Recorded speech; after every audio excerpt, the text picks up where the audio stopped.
بسم اللہ الرحمن الرحیم۔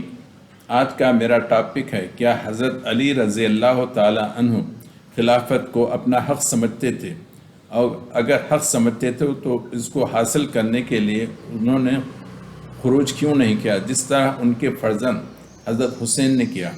حضرت رسول اکرم صلی اللہ علیہ وسلم کے انتقال کے وقت تو حضرت علی کی جوان شخص تھے، عمر بھی تقریباً 30 کے قریب تھی، جبکہ حضرت حسین نے جب خروج کیا ان کی عمر 59 ایئرس کی تھی، اور حضرت علی اپنی شجاعت کے لیے بہت مشہور بھی تھے۔ وہ فاتح خیبر اور مرہب کو قتل کرنے والے، جنگ بدر میں اور حنین میں شرکت کرنے والے مشہور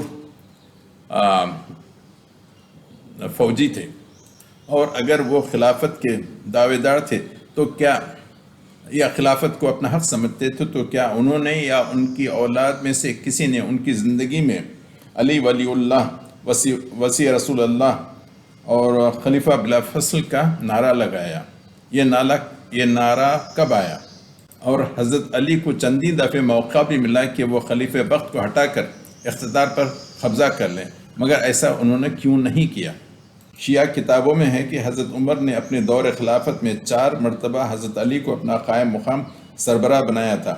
خود سفر میں گئے مقام صدر حضرت علی کو بنا کے گئے۔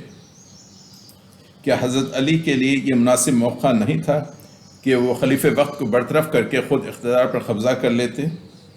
اگر حضرت علی یہ سمجھتے کہ دور صدیق اور دور فاروق نے میری خلافت چینی ہے، تو جب وہ مدینہ کے قائم مقام صدر حکمران بنے تو اس وقت ان کو بہترین موقع مل رہا تھا، وہ اقتدار پر قبضہ کر لیتے اور خلیفہ وقت کو واپس نہ کرتے۔ اس کے بجائے جب حضرت عمر رضی اللہ تعالیٰ عنہ فوج میں شرکت کر کے جہاد میں جانا چاہ رہے تھے تو حضرت علی نے ان کے بارے میں کہا، اے عمر، تو چکی کے اس کے کیل کی طرح اور تسبیح کے دانوں کے لیے ان کے امام کی طرح ہے۔ اگر امام موجود نہ ہو تو تسبیح کے دانے موجود نہیں ہوتے۔ اگر علی ان کی خلافت کو درست نہ مانتے تو پھر حضرت علی کو ان کی اتنی خیر خواہی کی ضرورت نہ تھی۔ معلوم ہوتا ہے کہ علی بھی سچا، حسن بھی سچا، حسین بھی سچا، صدیق بھی سچا، فاروق بھی سچا، ذوالنورین بھی سچا، اور جھوٹے رہ گئے وہ لوگ جنہوں نے ایسی جھوٹی روایات وضع کی ہیں۔ اللہ سے دعا ہے کہ ہمیں حقائق کو سمجھنے، حق پر عمل کرنے اور نبی کے صحابہ کی محبت کو اپنے سینوں میں بسانے کی توفیق عطا فرمائے، آمین۔